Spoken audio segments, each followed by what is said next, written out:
Australians, That's right. a couple of Americans, and they were attracting initially some small animator contracts around the world, but Hanna-Barbera was very interested. The Marvel group was very interested, and at that time, Burbank was actually owned by a bunch of doctors, believe it or not.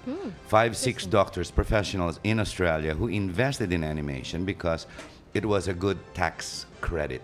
And they like cartoons. Yes, but because at that time it was only South Korea and Japan. South Korea was just beginning to pick up, That's and right. basically it was anime from Japan. And so America couldn't use anime.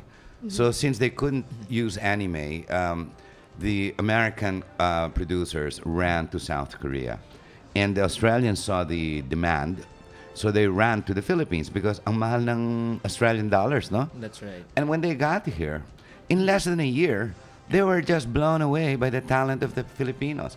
But wala pa tayong mga computers noon eh. Wala pa nga. Everything was done by hand. By hand. I helped them because I helped them bring in their equipment. They were big, huge presses. The problem was customs didn't understand, and neither did Department of Finance and the central bank exactly what animation was. And being Australian and foreign investors, and they had foreign executives who came here who were really businessmen. But since they were not local, they didn't have a local conduit. So that's the role I played. I helped them bring it in, set up, and explain to the government exactly what is animation and what its role was. From there, it mushroomed. That's right. Diba? Actually, before, in relation to what Harry said, yung understanding, hindi talaga nila naintindihan before the animation industry was classified under the petroleum industry. Wow. That's so true. Would you believe? I had to, that was one of the issues I had to discuss Exactly. in the DOF. Yeah, To get a permit, you see, but to import. to yeah, import. their And equipment. the problem was, it was so, nobody had an idea, a clue. And sometimes that can be a problem in government. So you need somebody to sort of bring it to help them understand. And sometimes presenters, because of their varied accents and the way they talk and cultures, that's right. the Filipino local executives, who are not necessarily the secretaries, they sit there and they're just like awed, you know, sige na nga, ano pa sinabi niyan? Mas lalo na Australiano, hindi mo maintindihan, you know? But it mushroomed. It went to Yes. Phil Cartoons, which is Ronyo, now the executive, well, he's now movie director, right? Yes. But Phil Cartoons blew up as well, and then Smith came in. That became actually Phil Cartoons. And then he passed on. He was the guy who was really on behalf. Hanna-Barbera actually invested heavily here in Pioneer Street. And they mushroomed to some 250 people, imagine. Wow. And they were going really fast. And their plan was to go up to 2,000 to 3,000 people. And these people, mind you, they were getting paid way higher than these call centers. The average pay was Nice. about 20, 25K. And the top animators were doing something like 45, 65K. Yes. Amazing. And everyone was happy. I know, because a lot of my staff in my restaurants then, I put a lot of them in animation because a lot of them learned. There's so many different parts. You've got the animator, you've got the backgrounder, you've got the person who just colors. You know, there's about 7 or 8 different departments to create just one scene. And these are translucent cells that are put one on top of the other. It's just totally amazing. Diba? Yeah, it's called cell animation before pa yung 1980s. Yes, yung time na wala pang ang computers. Yeah, And that's the matanda reason na why ako, we were no? classified as petroleum because of the cell, Oh, Because that's of the reason. Okay. yung material na ginagamit. All right. We're going to bring you first a traffic and weather update from Charlie of Traffic.com. Charlie?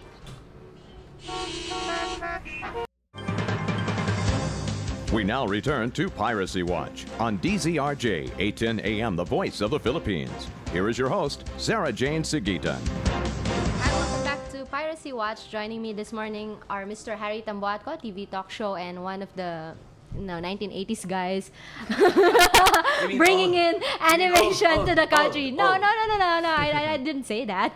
And Mr. Michael Ko Lim from the Animation Council of the Philippines Incorporated. We're talking about cartoons this morning, and really it blows me away to realize that it's the Filipinos ever since who's been creative content provider for a lot of cartoons ever since. Is that right, Michael? That's right. So before pa talagang yung mga works from the other countries are being outsourced to the Philippines. So tayo talaga yung gumagawa, no? Especially the drawings, no? The cleanup and in-betweening, the ink and paint, the background, everything, no? So marami palang stages. There are a lot of stages before you make a scene. There's the drawing. I thought it's just the drawing, and then you put it in like many sheets of paper, and then you run it. You flip it. Yeah, flip it, and then it looks like it's moving. Now it's no longer done that way. Well, a lot of people don't realize that when you do animation, the produce or the product at the end is timeless. You see, we still watch Mickey Mouse, which was done 70 years ago. In the next 100 years, all the top rating films today will be shelved, and rarely will that be watched. The one thing that will always retain its value, in fact, the selling price of animation, let's suppose you create it in 2011.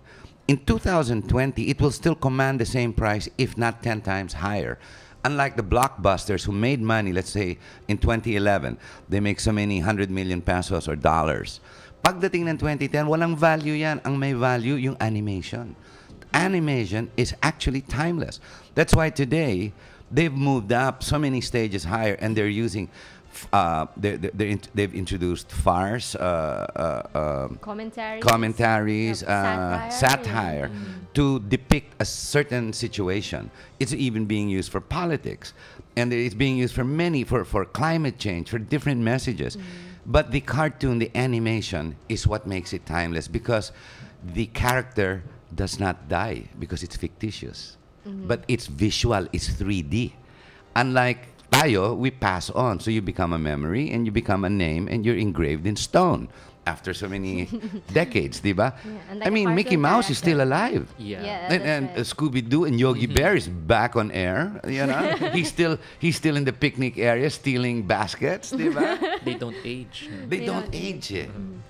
But Michael, what are there any problems that the animation industry face in terms of copyright? Because this is Piracy Watch, and we bring in relevant issues on the protection of intellectual property to our listeners. And animation, anything that you create, Filipino animators create, is intellectual property. That's right.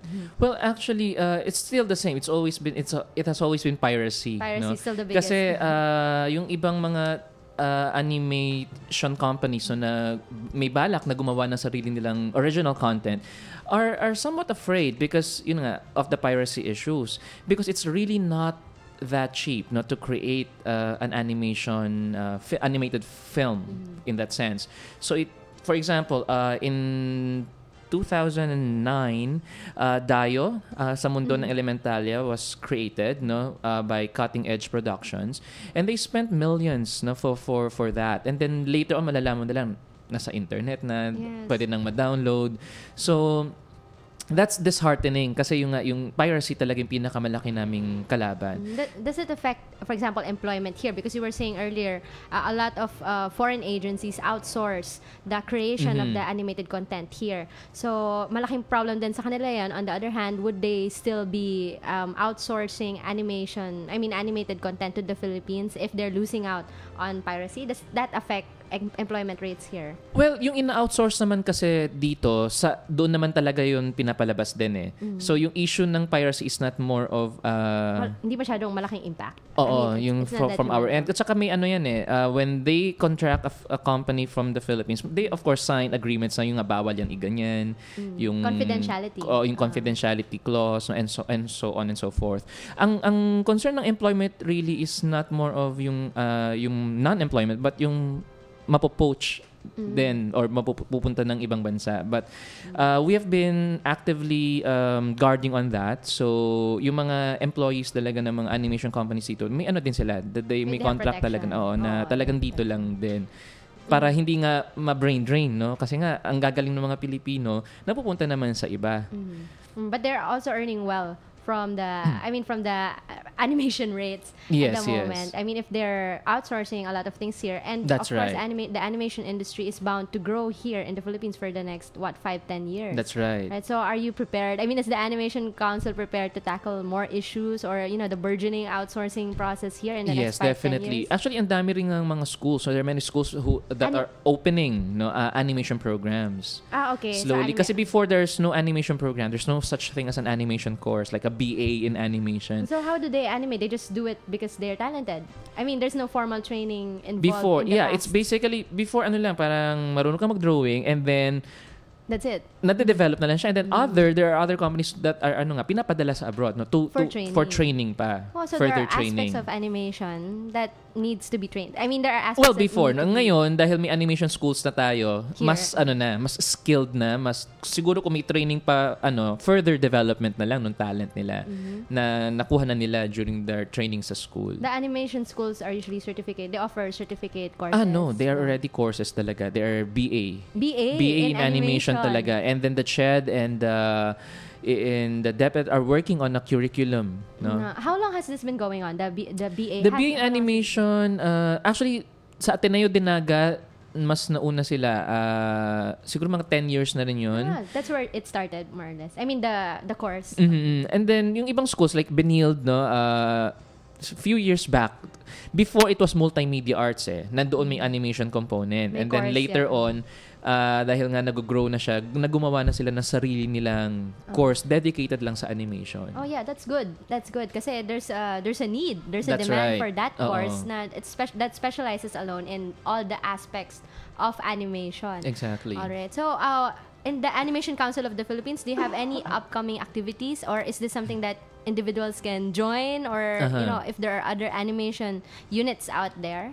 Okay. Well, again, our mandate is to help the companies, no? So we are really more of membership namin is more of company based. And in terms of our activities, ayaw nga lang natin na malaman na tayo outsource destination lang parate, no, na tagagawa ng animation ng ibang bansa. So in the council, we also have a thrust to create original content, to encourage everyone to create original content. In such a way that we will have our own brand of animation, no? Hindi parang Japan, pag sinabi mong Japan, you already know there's anime, no? manga, So we want to have our own branding as well, no? And we have created Anima Henasyon. It's a Philippine animation festival that started in 2007. So for this year, it's already our 5th year, and it's always held on the 3rd week of November. So for this year, it's from November 22 to 25 at Eastwood City. Nice. And this year's festival will be held in conjunction with Toy Animation. Toy Animation is a Japanese subsidiary here in the Philippines. Toy Animation Philippines. So Toy Animation Philippines has been here since the 80s.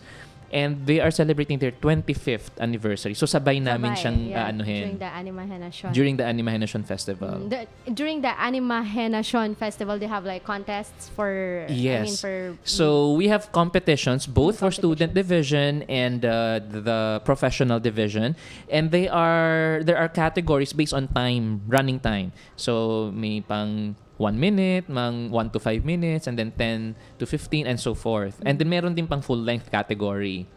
So we have the different categories for both divisions, and then at the same time, we have a conference component where we invite different speakers, both here and abroad. So last year nga, nakausap namin si Jess Española. So he was Nice. able to You share. brought him in. Well, through webinar, no? Kasi nga sobrang hectic ng schedule niya sa Simpsons. So webinar, first time din namin ginawa. And then aside from that, we also have an exhibit of the Lifetime Achievement Awardee. And then, and then awarding ceremony. And then we have side activities for this year. So we are planning on having a voice dubbing competition. Nice. And then we also have the digital art workshop for children. And many other activities that we're planning for this year. Yes, and maybe the Intellectual Property Office of the Philippines can join the conference Exactly. as a content provider Definitely. in terms of protecting. Oo, dahil ang dami talagang hindi pa familiar how to protect their work in terms of copyright issues. To what extent do they own? That's if right. If it's in a contract, I ask you to make an animation for me. How much do I own, and to what extent am how much do you own and to Oo, what malaking extent. ano talaga yan, malaking maging tulong, no? Yes, for all our listeners out there who'd like to join our conversation, please call us up and leave us a message at 897-8374 or 895-4460. We're going to pause for a short break. Piracy Watch will be back shortly.